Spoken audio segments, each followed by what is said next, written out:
jusqu'à la fin des années 70, lors de l'ouverture de l'année judiciaire, les représentants institutionnels de la justice, les plus hauts sommets qui représentaient le secteur de la justice en Sicile, jamais dans leurs interventions ne citaient le mot de mafia.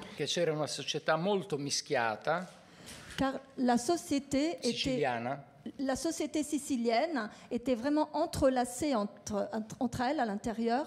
Et en fait, les responsables, les magistrats, les chefs mafieux, et moi je les voyais quand j'étais jeune, je les voyais se balader dans la rue. Donc les chefs mafieux, les juges, les policiers, les hommes politiques, ils se baladaient ensemble dans Palerme. Et même les fugitifs, les repris de justice, tout le monde les cherchait, mais en fait ils étaient chez eux. Dans cette rédaction de jeunes journalistes, vous avez tous entre 22 et 25 ans et vous entrez proprement en résistance, puisqu'en fait, il y a à ce moment-là le Giornale di Sicilia qui représente la voix dominante, la voix du pouvoir, et vous êtes jetés dans les rues tous les jours pour raconter les morts de Palerme. Comment ça se passe au quotidien ? En fait, maintenant j'y repense, 30 ans se sont écoulés, c'était un cauchemar. On était malgré nous des experts de mafia.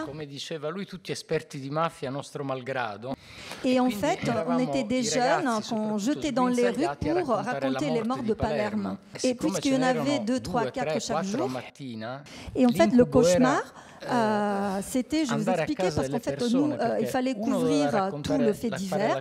Il y en avait un qui couvrait le fait divers, l'autre qui racontait l'histoire de la personne, et un troisième, chacun son tour, devait se rendre chez la personne qui avait été assassinée pour apporter souvent la nouvelle à une mère ou à une femme que les personnes qui leur étaient chères n'étaient plus là. Et en fait, le cauchemar des cauchemars, puisqu'on ne pouvait pas revenir au siège du quotidien sans avoir de photos de la personne qui avait été assassinée, il nous arrivait parfois de devoir voler une photo de la personne qui avait été tuée. Et c'était donc des années de délire, de cauchemar, et moi je m'en souviens encore 30 ans plus tard. Et en fait, mon journal s'appelait L'Ora, l'heure, mais en fait, tout le monde à Palerme l'appelait l'heure des morts et des blessés.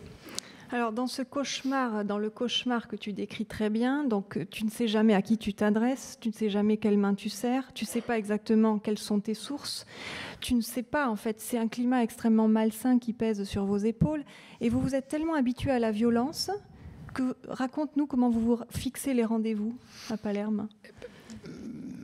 Et en fait, à l'époque, on a en quelque sorte instauré une tradition qu'on suit aujourd'hui encore. C'est devenu machinal pour nous. Et en fait, on ne se donnait pas rendez-vous telle rue, telle place. Mais on disait, on se donne rendez-vous là où a été tué tel magistrat ou tel policier ou là où ont disparu ces 2 mafieux là. Et en fait, Palerme, c'est une ville qui est ponctuée de plaques mortuaires, de fleurs, de petits hôtels. Et dans chaque rue de Palerme, il y a eu au moins un mort. Il y a une rue qui ne fait que 120 mètres où il y a eu 70 personnes de tuées. Donc dans cette ambiance, donc la mafia n'existe pas, comme on vous l'a dit. Et alors, ceux qui ont le malheur, les mafieux, de sortir du rang, ce qu'on appelle les repentis, c'est ceux qui ont aidé, après les années ultérieures, l'État italien à connaître la mafia de l'intérieur. Et c'est ce qui a permis, notamment au juge Falcone, de commencer à pouvoir lutter contre ce mouvement un peu sectaire.